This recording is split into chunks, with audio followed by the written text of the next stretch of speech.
Thank you very much, Claire. It's a rather interesting take on the pandemic situation that we face. Uh, First question is, what is the logical justification that allows you to generalize the sibling concept or phenomenon beyond its literal meaning? Is it a metaphor or is it more fundamental? There are lots of different ways we can define a pandemic. But for me, I use those three characteristics of universal, unavoidable, and happening to everyone. A pandemic's got to be something that, whether we think of it in terms of prevalence or spread, is going everywhere. So I kind of thought of the sibling as its own type of pandemic, as it's something that we cannot avoid. And it is something that we will all experience in some ways in our lifetimes. So, I guess there is something literal about it too. But I think some of the links that I make in my presentation might be more metaphorical, in the sense that we can look at siblings and kind of look at the pandemic and draw some parallels between the feelings that both evoke. Okay, so I have some questions that seem to address the type of sibling. So let's start off with at the beginning, you seem to be saying siblinghood was universal, whether one has a sibling or not, and you refer to cousins and in-laws in the same light. Can you talk about the choice of your sample? It sounds like all participants have actual, not imagined siblings. And once you address that, then I'll speak about the related questions to that. Yes, so my research participants that I interviewed all had close in age siblings. That was one of my research criterias. But it was so interesting because when I put up the poster, a lot of only children contacted me and saying, why can't I participate? Why don't you look at us too? Which really suggested to me that even in their absence, there is some idea of what a sibling means in our minds, and that there's some sense of a sibling structure that exists in our minds. Just as we are born into the world knowing that we're going to have parents, we're born into a world knowing we're going to have lateral relationships. We're going to be in relationships with others who have minimal differences, in which we are on a similar hierarchical plane, and that is something that is universal. That is something that we will all experience, and that even if we may grow up in a home in which there are no siblings, at some point we will step into a classroom and we will become one of more than one, with a parent substitute in the form of a teacher.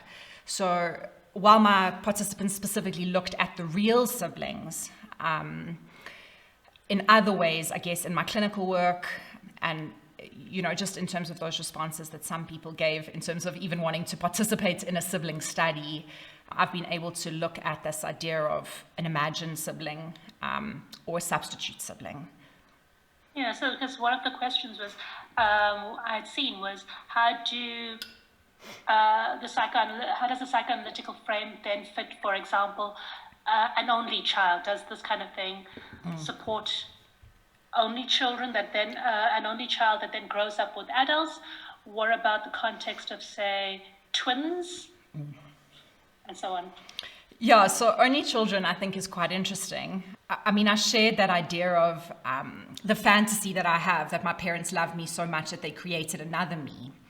And in an only child, that fantasy might be different. That fantasy might be, I'm so great that there isn't a need for another me, which psychoanalytically would have different ways of structuring someone's interpersonal and intrapsychic dynamics. So the reality is that whether the sibling is absent or present, it does something to us developmentally. And it does something in terms of how we structure our sense of self and how we see ourselves in a world that is both vertical and lateral. As we sit together today in all our different home offices, this is already something that is vertically and laterally set up. We have our judges who are vertical, who are in positions of authority, who are smarter and more degreed than us.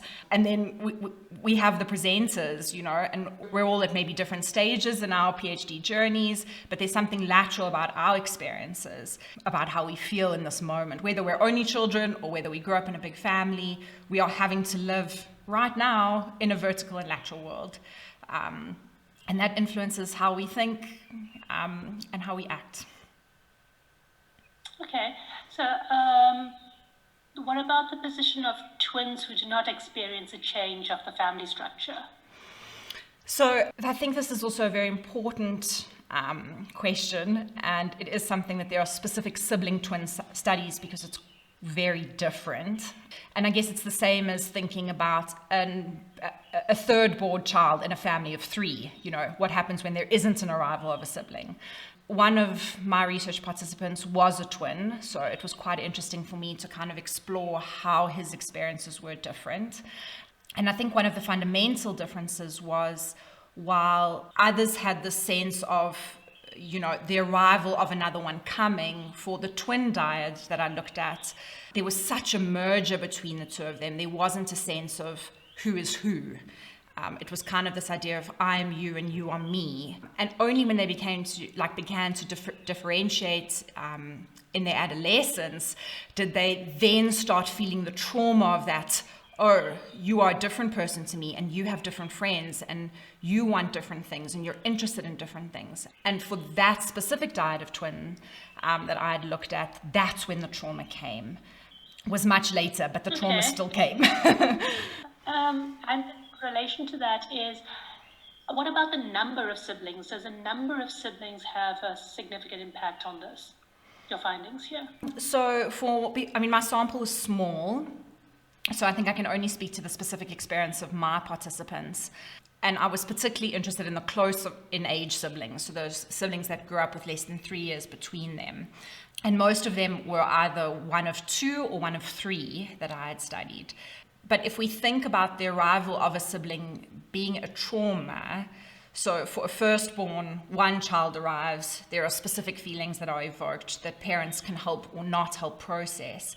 And when another sibling is born, it is an additional trauma. I now have to make space for another person and another person's needs. And the parents may be better equipped at dealing with it by the time the third is born, or they may have less resources because now they're spread among another child. So I definitely think that the number of children matters in terms of how the parents are able to help the siblings process that change. I can't make generalized statements about that because my sample's too small. Okay, so let us move to, what is this question? Oh, explain the ecstasy of a viral pandemic when it's only presented as a negative issue. So is there, what is the positive impacts of these, or positive light or context? Well, I mean, I think that's such an important question because sometimes even with siblings, people just feel the hate, right? They might not feel the love. So it's almost like there's love or hate, and we can vacillate between the two of them, or we may just choose one of those positions. So I may just love my sibling, or I may just hate them. In terms of a pandemic, I think for me, I felt ecstasy and trauma. Maybe not everyone felt that, but I personally really enjoyed having the time at home with my children. I can see that their own sibling relationship completely changed because of that time that they had together.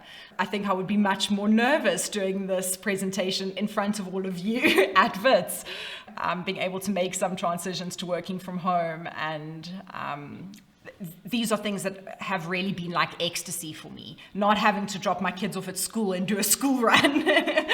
Changing how I think about shopping, changing how I think about consumerism, changing what I think about the environment and how we treat it. I consider that to be something that is good that has come out of the pandemic for me. And I guess it's an important question to ask yourself. If you have only felt the trauma of the pandemic, how are you going to integrate good and bad? It means that your pathway in terms of dealing with this change will be holding on to the fantasy that we're just going to go back to how things were before. And I don't think there is a post-COVID world. Yeah. That's a very interesting point. And to end off, how do you see sibling relations mirrored in global relations of political factions? So going broader, how do you see? Yeah, tough question. Yeah. No, it's a wonderful question because I think this is something I've been thinking about so much lately in terms of my research. And I mean, one of the ways that I think it's quite significant is in racial relationships and in any way we see an us-them group. I mean, this is something we can look at in terms of American politics. As soon as we have, that type of thinking of us versus them, when we're reducing others to just being my friend or my enemy, I think that's fundamental to biases and racism and sexism. And a lot of the things that are problematic about our social functioning collectively. And I think our sibling research, my sibling research, can be very helpful in helping us understand what plays out in the family if it's not resolved, then plays out on the global stage. And psychoanalysis, especially in our country, has been very active in taking something that is psychoanalytical and applying it to the social world. And this is something I'm really interested in and hoping to look into a little bit more, specifically related to racism. Some of my participants who kind of stayed stuck in the love-hate relationship with their siblings also showed other biases. So were either incredibly sexist or incredibly racist. So there's definitely some parallels there between what happens with the siblings to how we then treat others in the world. Oh, very interesting, considering they're one of your primary relationships. So very, very interesting. Thank you very much, Claire. Thank you. And please direct any questions to Claire privately when she's off this chat.